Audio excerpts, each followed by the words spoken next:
Fala galera, tudo bem com vocês? Como é que vocês estão? Espero que esteja tudo bem com vocês e, acima de tudo, que Deus esteja abençoando e guiando cada um de vocês nessa caminhada, tá bom? É muito importante cada detalhe sobre essa situação. Hoje, Gênesis capítulo 40, e eu te convido a entrar comigo no verso 1 até o verso 4, e a palavra vai nos dizer assim. E aconteceu depois dessas coisas que o copeiro do rei do Egito e o seu padeiro ofenderam o seu senhor, o rei do Egito. E dignou-se Faraó muito contra os seus dois oficiais, contra o copeiro Mó e o padeiro, e contra o padeiro Mó. Entregou-os à prisão na casa do capitão de guarda, na casa do cárcere, no lugar onde José estava preso, e o capitão da guarda pô-los a cargo de José, para que o servisse, e estiveram muitos dias na prisão. Bom, pessoal, o que nós precisamos lembrar é que José foi acusado de algo ao qual ele não cometeu. E, por meio disso, por meio dessa situação, ele acabou ficando preso, tá? Mas mesmo preso, eu quero deixar claro para vocês, como eu falei com vocês anteriormente, que Deus ainda era em todo o tempo com José.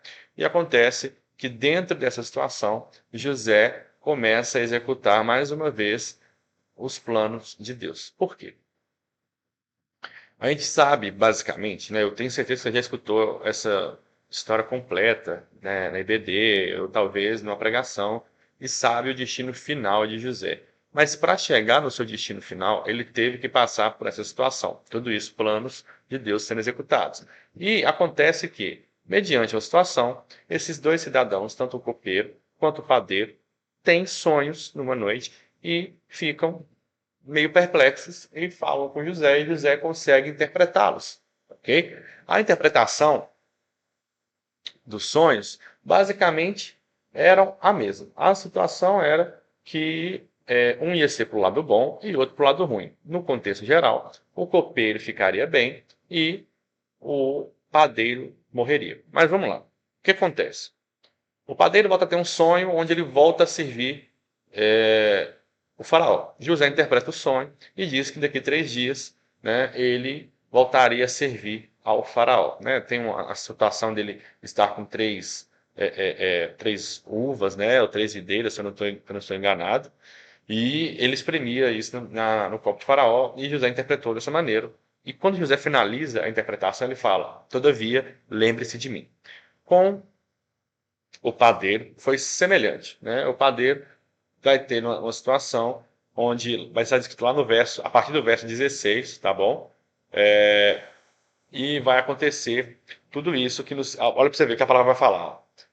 Vendo então o padeiro mor, que tinha interpretado bem, disse a José: eu também sonhei, e eis que tinha 3 cestos brancos que estavam sobre minha cabeça.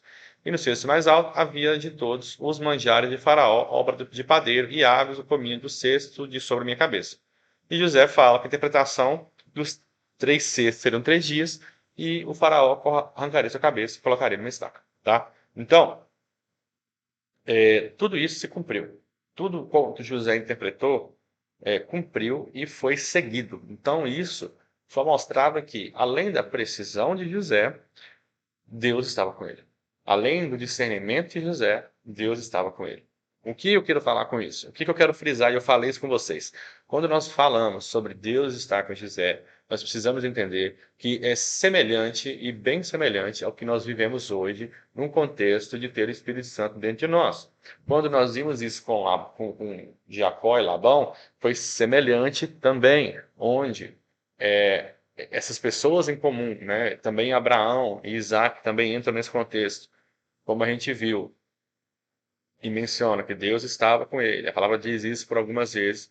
Nós temos a clareza e a certeza de que esses homens não são homens comuns, são homens que viviam o extraordinário, o sobrenatural na terra, ou seja, em um lugar que era natural, num local que era tranquilo e sem nenhum problema. O X sempre vai ser o mesmo. Esses homens eram tementes a Deus, esses homens eram obedientes ao Senhor, e esses homens viviam os planos de Deus literalmente com as suas vidas. Ok? Isso nos faz refletir que uma vida de devoção, uma vida de entrega, de obediência e de temor a Deus nos leva a lugares cada vez mais preciosos e lugares cada vez mais densos de amor a Jesus. Tá bom? Meus queridos, é sobre isso. Fique com Deus. Até a próxima aí. Tchau, tchau.